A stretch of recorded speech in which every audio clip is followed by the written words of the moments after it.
Hello, everyone. Welcome to Barca News. It is June 16th, 2025. And ladies and gentlemen, today I'm going to tell you about how Barcelona are set to benefit financially from Cucurella joining Real Madrid. Also, Barcelona wanting to sign Vitor Reis.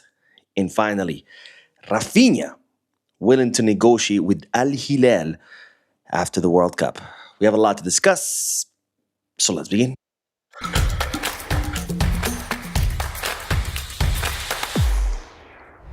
Hello, everyone. Welcome to the channel. My name is Mo, and welcome to another World Cup edition. Well, it's not really World Cup edition, but this we do like to talk about the World Cup here on the channel now that it is going on because today we had a debut of two more awaited debuts from two big teams, starting with France, who defeated.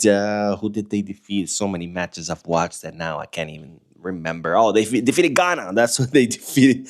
They defeated Ghana 3-1 with a double by Kylian Mbappe. And by the way, the firepower that France has is absolutely insane. I mean, their starting lineup was Mbappe up as a center forward, Dembele right behind him, Doué on the left, Olise on the right, and then when Doué came out, Barcola came in. He scored his own goal. I mean, France has some incredible firepower. Of course, beating Ghana 3-1. But here's the kicker, because of course we also had Argentina debuting today. And of course, Leo Messi, the greatest footballer ever, saw Mbappe's 2 goals and said, hold my beer. Here comes a hat trick. If I'm not mistaken, that's Leo Messi's first hat trick ever in a World Cup. He is closing in on Klose. You guys remember Miroslav? I can never say his first name. Klose, the German player who has the record for most goals in a World Cup. If I'm not mistaken, it's 16 goals. I think with this hat trick, Messi now has 14, which means he's 2 goals away from equalizing Klose, 3 goals away from breaking his record. But Mbappe is right there as well. Mbappe has 13 goals, and of course, Mbappe is younger, so even if Messi ends up breaking Klose's record, we could see Mbappe breaking that record in the future. But nonetheless, we're not here to talk about records. We're here to talk about the debut of France and Argentina, and of course, Messi with a hat trick, ladies and gentlemen, against Algeria.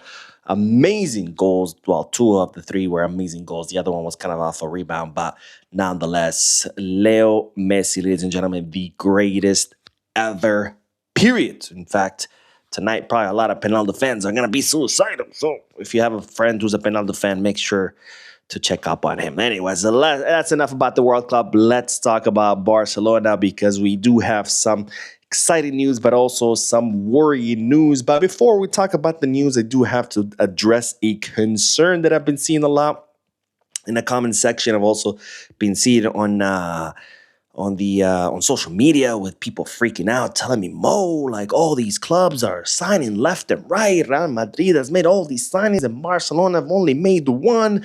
Barcelona's a joke. What is going on? And it's like people just losing their freaking minds, which of course boggles my mind, because I don't know if you guys know this, but football is not a competition of who signs the most. You don't get points for that. It's not like when La Liga starts, they're going to look at Real Madrid and be like, all right, how many signings did you make? 10. Okay, you get 20 points. Barca, how many signings did you make? 2. Okay, you only get 4 points. And it's like now you're behind Real Madrid because they signed more. Football is not about collecting signings, ladies and gentlemen. You do not win for collecting more signings than other teams, okay? There's absolutely no rule, no requirement anywhere that you need to sign every single transfer market. Right? Football is about putting together a winning project, and that means getting players that can play together under the system and philosophy that you're trying to impose. Sometimes that means signing players. Sometimes that might mean promoting players from your academy. And other times it might mean that nothing, that you don't need anyone, that you already put together a successful project, that you have all the players that you need, that you have all the subs that you need, then you don't need to sign anyone. Why? If your team is complete and you don't sign anyone, why? You failed because you didn't make any signings? Like, where do people come up with this? Where did this whole assumption come from that if you don't sign anyone, it's a failure, and that if other clubs are signing more than you, you're failing. Like, what? Like, where did this BS come from? Like, and don't get me wrong, I'm not saying that Barcelona don't need to make any signings. I mean, for the longest time, we've talked about how Deco's plan was to sign a left winger, a center forward, and a center back, 3 signings. And then, of course, when the season ended, Flick met with Deco and said, you know what? I don't need a center back. If you want to bring one, sure, cool. I'm happy with it, but I don't need one. What I need is 2 things, a center forward and the left winger. Well, we already signed the left winger. So now we just got a center forward. So Flick asked for 2 players. We've already brought him one. We're working on the second one. And all of a sudden, that means we're failing. Flick, the guy who has turned our team into a winning one, who has given us once again a sense of hope, of happiness, of smiling. All of a sudden, fuck him what he wants, right? He wants 2 guys. Nah, fuck that. Bring him 10 guys. 10 guys that he doesn't need because according to some Barca fans, if you're not signing left and right, you're failing. That's the logic that we're going with. And some people even talking about Madrid. Like, really? That's the team you want to be like? Madrid, who spent 200 million euros on 5 signings. They brought in Xabi Alonso, they brought in Trent, they brought in Huijsen, they brought in Carreras, and they brought in Mastantuono. 200 million. And a year later, they've already spent another 100 million to replace those 5 signings. They brought in Mourinho instead of Xabi Alonso, Dumfries instead of Trent, Konate instead of Huijsen, Cucurella instead of Carreras, which, by the way, all much older players, Bernardo Silva instead of Mastantuono. They spent 200 million euros, and now they spent another 100 to replace those signings, which means that the original 200 million euros was down the drain. They threw away that money because they made those signings with that money, and now they're replacing those signings. And that's the club you want to be like. You want to be like a club who throws away 200 million euros and then spends another 100 to replace signings. And if you add the Mbappe signing to another 120 million, you're talking about a €500 million and nothing to show for it. That's the club you want to be like, right? Because if you're not signing, apparently you're failing, you're a joke. What? Are we losing our freaking minds? Like, is thinking not a thing anymore? Is it like illegal to think? Is it illegal to reason? I don't know. Anyways, you guys tell me, what do you think about this market, which, by the way, hasn't even begun yet. But apparently it's a failure because we're not signing left or right. Anyways, let's talk about the market because, of course, Cucurella has agreed to sign for Real Madrid. It's official. Real Madrid will pay 55 million euros in fixed amount plus 5 million euros in variables for Cucurella, who, of course, offered himself to Barcelona. But Barcelona said, we're not interested. If Balde leaves, we'll consider you. Otherwise, we're pretty full. So he ended up, I think he reached an agreement first with Atletico Madrid, and then Real Madrid went and offered more money and took him away. So now he will be joining Real Madrid, but Barcelona are set to benefit from this signing, and it's all thanks to FIFA's solidarity mechanism. Now, this is a program that has been a program by FIFA in order to promote clubs to develop young talent, and this system pays clubs 5% of any international transfer for clubs who helped develop a player. In other words, if a player spends between the ages of 12 to 23 years old at a certain clubs developing, every time that player is transferred, FIFA takes 5% of that transfer and pays it to those clubs where that player developed during the ages of 12 to 23 years old, kind of like to reward them for developing that player, and in turn, promote other clubs to develop young talent. Now, Cucurella spent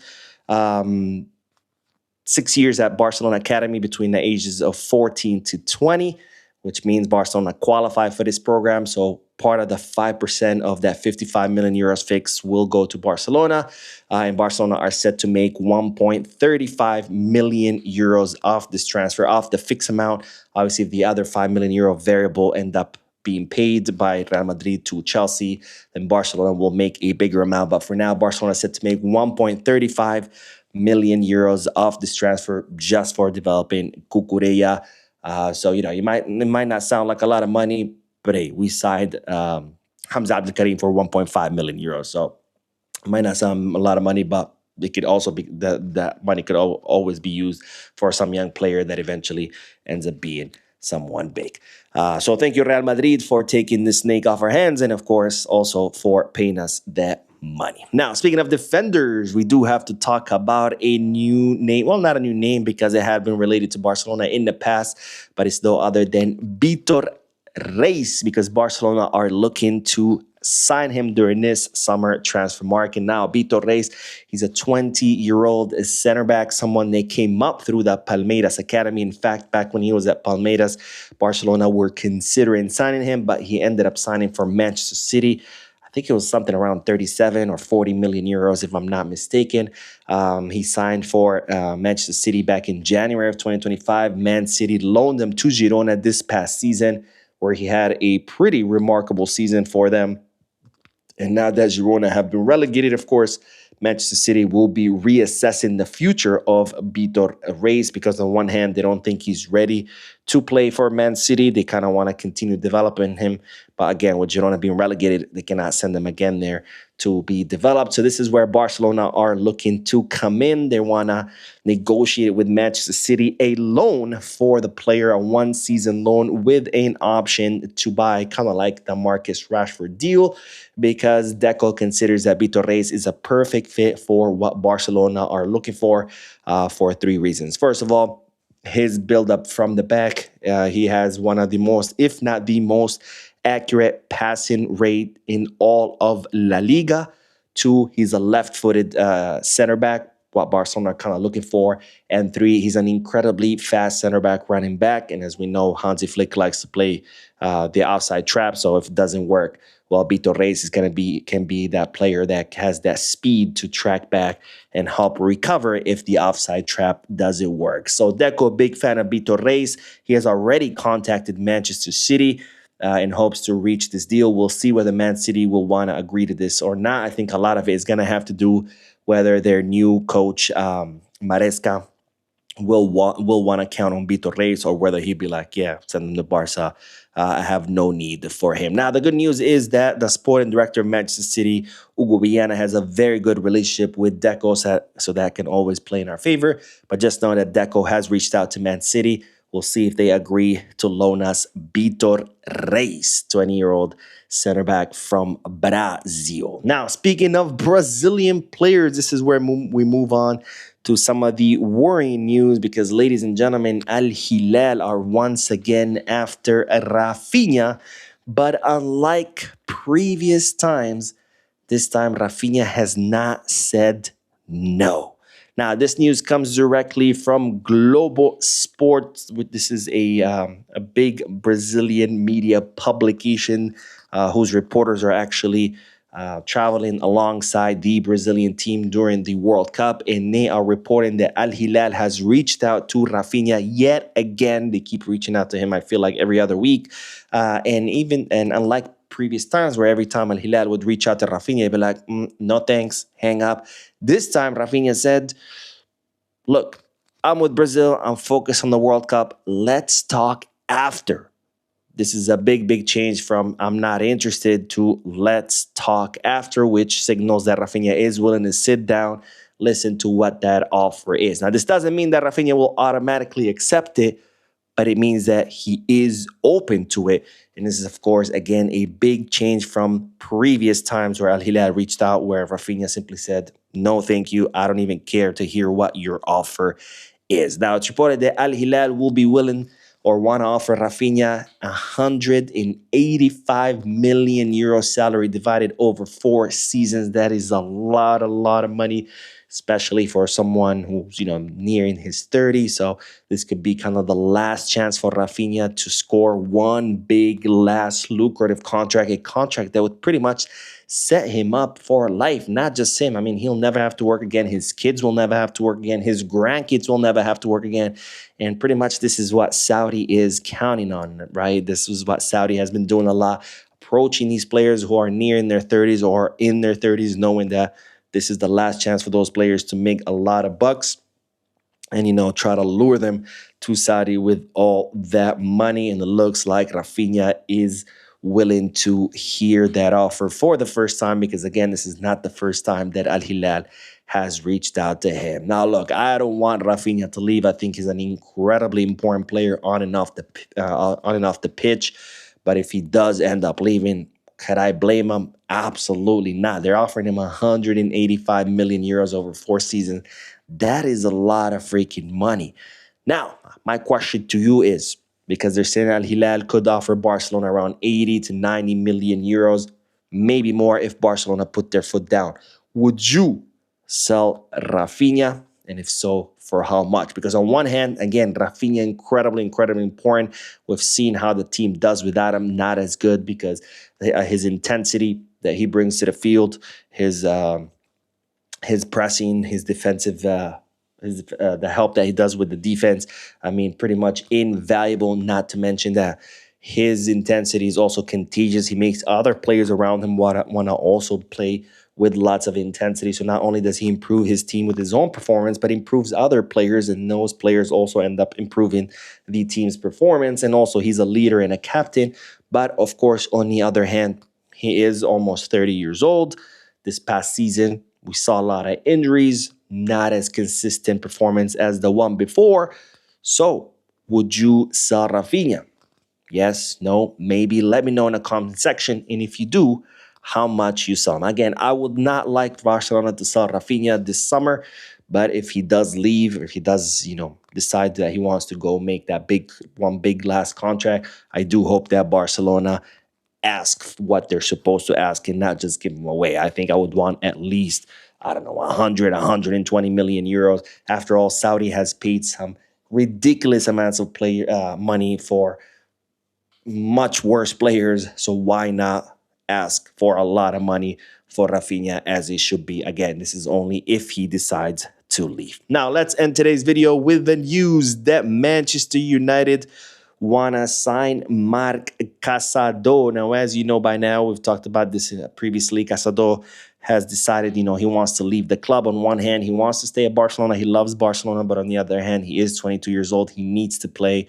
And well, at Barcelona, he's not going to be getting those minutes. So there a lot of clubs have been linked to him, but the latest one has been Manchester United, who have given the coaching job to Michael Carrick after doing a pretty good job last season. And it looks like Michael Carrick is a big fan of Marc Casado for Casado's intent, how intense he is without the ball, how sharp he is in the recovery, and how he's clean enough in possession and helps with the build-up. So Michael Carrick would like Manchester United to make an offer for Casado. It's reported that Barcelona would want at least 25 million euros. And they're saying that ManU would have no problems with that price, and that they could be making an official offer as soon as next week. So what do you guys think about Casado going to ManU? And of course, let me know what you think about all the other news that I shared with you. Anyways, that is all for this video. Don't forget to hit the like button, subscribe to the channel, drop a comment, and as always, be scarce.